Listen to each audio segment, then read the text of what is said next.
I would like to see caregivers honored, number one, by, I think, just raising awareness in our community of the important role that you play, that they play. Because I think we know it happens, but I think probably not enough of us stop and think enough about how hard the work is and how emotionally taxing it can be, but also how important it is. Because these are our loved ones or ourselves someday who are being taken care of in this way. And when people are most in need, I mean, I think that's kind of how we should judge society, is how do we take care of those most in need. And caregivers are on the front lines of that, making sure these folks are getting that great care with respect and compassion. I think our caregivers are extremely important for our community. Ventura County is so special. Our caregivers are really the people that we count on to step up and take care of those that we love. And so it's important to support them and to make sure that they get the training and emotional support that they need. My two sisters have been giving daily 24/7 care to my mother for the last 8 years. And it's really become obvious to me how important it is that we take care of the caregivers.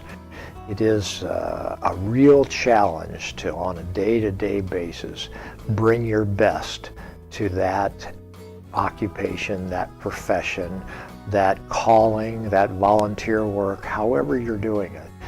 And we have to really be sensitive to the needs of those caregivers. I really want to emphasize that caregivers are such wonderfully caring people, but they're giving so much of themselves. It's important for them to take time for themselves, because we know that caregivers are statistically more likely to be more stressed, both financially and also emotionally. So while you're out there doing a wonderful job being a caregiver, I hope that you will give some time to yourself and take care of yourself too.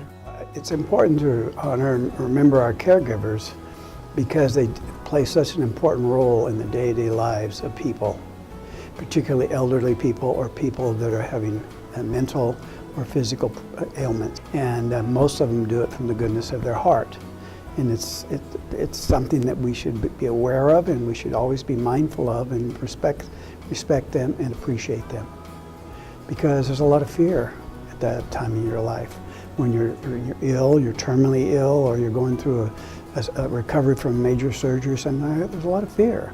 It's a common influence to have a very sensitive, caring person there to be with someone during that time, and I admire people like that greatly. Caregivers are really important to all of us, especially in our community, because caregivers really help out their family members, their siblings, their spouses, and in fact I believe that without caregivers it would be very difficult for the family to really survive, not only financially but also for the family's sake. I think that our caregivers have the biggest hearts. They are there to love and support our community, and I want to thank every single one of them for really stepping up and doing the hard work day in and day out. And the other thing that I'd really like for caregivers to be able to do is to take care of themselves, because in my experience what I've seen them is caregivers go all in. They give so much of themselves to help these folks who are in need that sometimes they might not take care of themselves. They set their own care and well-being aside a little bit. It takes a second fiddle. And so I hope that there's ways that we can both recognize them. I'll encourage them to take care of themselves and give them some time to take care of themselves and enjoy life as well.